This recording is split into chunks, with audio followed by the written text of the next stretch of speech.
రెండవ దినవృత్తాంతాల గ్రంథము 18వ అధ్యాయము 21వ వచనంలో మనం చూసినట్లయితే, ప్రియులారా, అందుకు ఆ ఆత్మ నేను బయలుదేరి అతని ప్రవక్తలందరి నోటను అబద్ధములాడు ఆత్మగా ఉందునని చెప్పగా, యెహోవా నీవు అతన్ని ప్రేరేపించి చేయింతువు, పోయి ఆ ప్రకారముగా చేయమని సెలవిచ్చను. ఇది వాస్తవానికి ప్రియులారా, యెహోషాపాతు రాజు యూదా దేశానికి రాజుగా ఉన్నాడు. అహాబు రాజు ఇశ్రాయేలు దేశానికి రాజుగా ఉన్నాడు.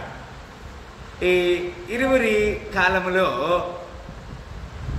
యూదా దేశం నుంచి యెహోషాపాతు ఇశ్రాయేలు దేశానికి వెళ్ళినప్పుడు అక్కడ జరుగుతున్నటువంటి విషయాన్ని మనం చూస్తే, యెహోషాపాతుని అహాబు రాజు అంటున్నాడు కదా, నేను రామోత్గిలాదు మీదకి యుద్ధానికి వెళ్తున్నాను, నువ్వు కూడా వస్తావా అని చెప్పిన సందర్భాన్ని మనము చూడగలుగుతున్నాము. ప్రియులారా, ఇక్కడ ఏం చెప్తున్నాడు? అయితే దేవుని దగ్గర నుంచి ఒక ఆత్మ బయలుదేరిన సందర్భాన్ని మనం చూస్తున్నాం. అది 20వ వచనంలో మనం చూస్తున్నాం. ప్రియులారా, 20వ వచనం ఏమంటాడంటే, అప్పుడు ఒక ఆత్మ వచ్చి యెహోవా ఎదుట నిలవబడి నేను అతని ప్రేరేపించేదని చెప్పగా, యెహోవా దేని చేతనని అతనిని అడిగెను. ప్రియులారా, దేని చేత నువ్వు ప్రేరేపిస్తావు అని అడిగినందుకు అక్కడ ఉన్నటువంటి ఆ ఆత్మ ఈ విధంగా, అందుకు ఆ ఆత్మ నేను బయలుదేరి ఏమని చెప్తున్నాడు? అమ్మా బైబిల్ చూడండి అమ్మా.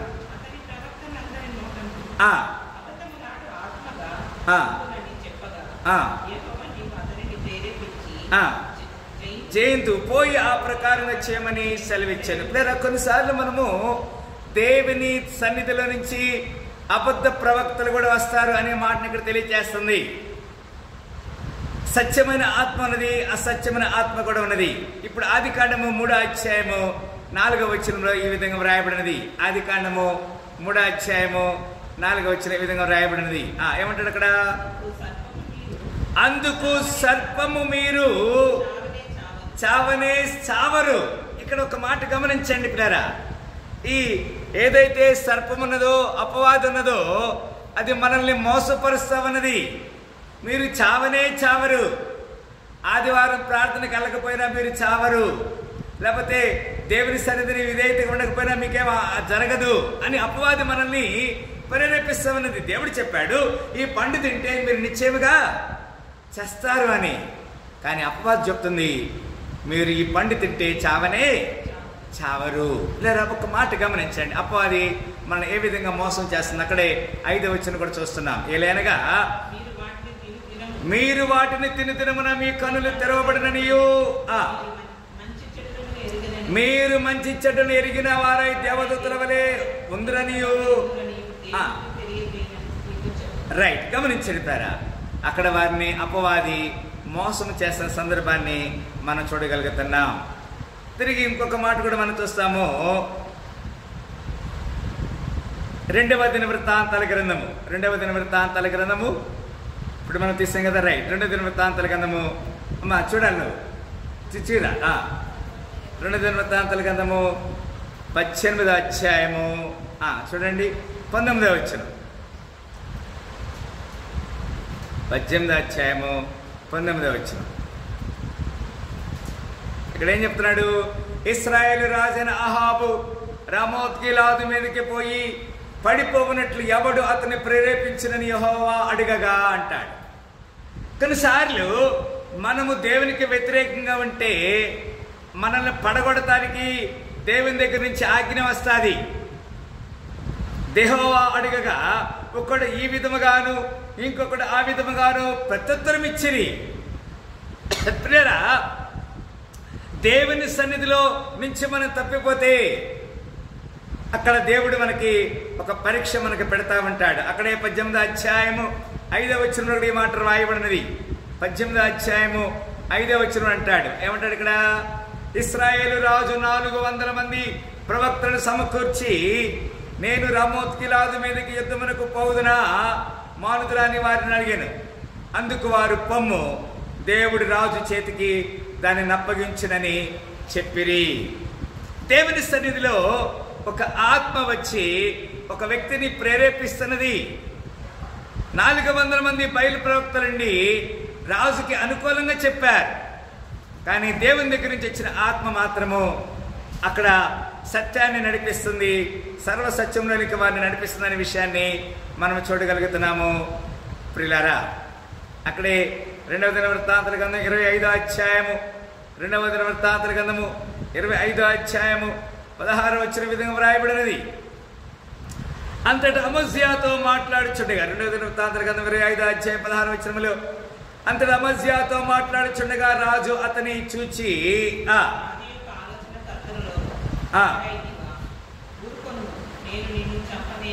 నేను నిన్ను చంపనేలని చెప్పగా ఆ ప్రవక్త నీవు ఇలాగు చేసిన ఆలోచన అంగీకరింపబోట చూచి దేవుడు నిన్ను నశింపచే ఉద్దేశించి ఉన్నాడని నాకు ఇక్కడ ఒక విషయాన్ని గమనించాలి ప్రేర. మనము దేవుని మాట వినకపోతే మనము నశించిపోతాం. దేవుని దగ్గర నుంచి ఉగ్రత వస్తుంది. ఆ విషయాన్ని ఇక్కడ ఒక దూత ద్వారా దేవుడు ఒక ప్రవక్త ద్వారా చెప్తున్న సందర్భాన్ని మనం చూడగలుగుతున్నాం. మన జీవితము సరిచేయబడటానికి దేవుడు మనకు ఒక అవకాశము మన జీవితంలో అనుమతించాడు. న్యాయాధిపతుల గ్రంథము 9వ అధ్యాయము 23వ వచనం.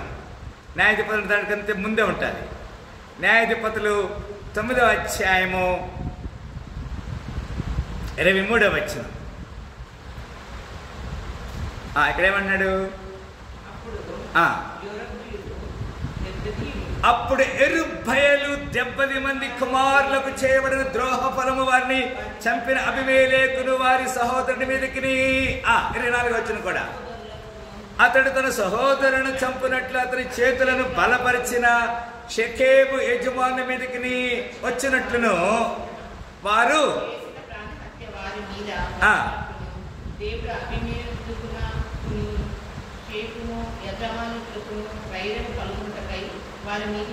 దేవుడు అబీమెలెకునకును షెకెము యజమానులకును వైరము కలుగుటకై వారి మీదికి దురాత్మను పంపెను. అప్పుడు షెకెము యజమానులు అబీమెలెకును వంచిరి అంటాడు. లేరా, ఇక్కడ మరి షెకెములో ఉన్నటువంటి సందర్భాన్ని ఇక్కడ మనం చూడగలుగుతున్నాం. దేవుడు అక్కడ వంచన జరుగుతుంది. దేవునికి వ్యతిరేకం లేకపోతే వ్యతిరేకం అంటే మన జీవితాల్లో వంచనను దేవుడు అనుమతిస్తాడు. యోబు గ్రంథము 1వ అధ్యాయము 12వ వచనంలో, యోబు గ్రంథము 1వ అధ్యాయము 12వ వచనం ఈ విధంగా రాయబడినది. ఇక్కడ ఏం చెప్తున్నాడంటే, యెహోవా ఇదిగో అతనికి కలిగిన సమస్తమును నీ వశమున ఉన్నది, అతనికి మాత్రం ఏ హానియో చేయకూడదని అపవాదికి సెలవీయగా వాడు యెహోవా సన్నిధి నుండి బయలు వెళ్ళను అంటాడు. ఇట్లరా, ఇక్కడ దేవుని చిత్తము మనం గుర్తించాలి. అపవాది దేవుని దగ్గర నుంచి వచ్చి యోబుని మొత్తిన సందర్భాన్ని మనం చూడగలుగుతున్నాం. ఇక్కడే 2వ అధ్యాయము 6వ వచనంలో కూడా చూస్తున్నాం. యోబు గ్రంథం 2వ అధ్యాయము 6వ వచనం ఈ విధంగా వ్రాయబడినది.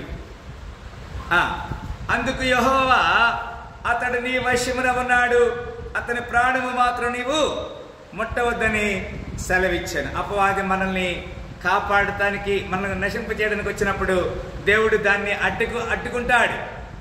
అందుకు యెహోవా అతడు నీ వశంలో ఉన్నాడు, కానీ అతని ప్రాణం మాత్రం నీవు ముట్టవద్దని సెలవిచ్చాడు. కొన్నిసార్లు మన ఆత్మీయ జీవితం ఏ విధంగా ఉన్నది, మనం సరి చేయబడటానికి దేవుడు మనకు ఒక అవకాశం ఇస్తున్నాడు. ఆఖరిగా కీర్తన 109వ అధ్యాయము 17వ వచనం ఈ విధంగా రాయబడినది. కీర్తన గ్రంథము 109వ అధ్యాయము 17వ వచనంలో ఈ విధంగా వ్రాయబడినది. పిల్లారా, చదవండి తీసిన వాళ్ళు. 109:17 ఏమంటాడు ఇక్కడ?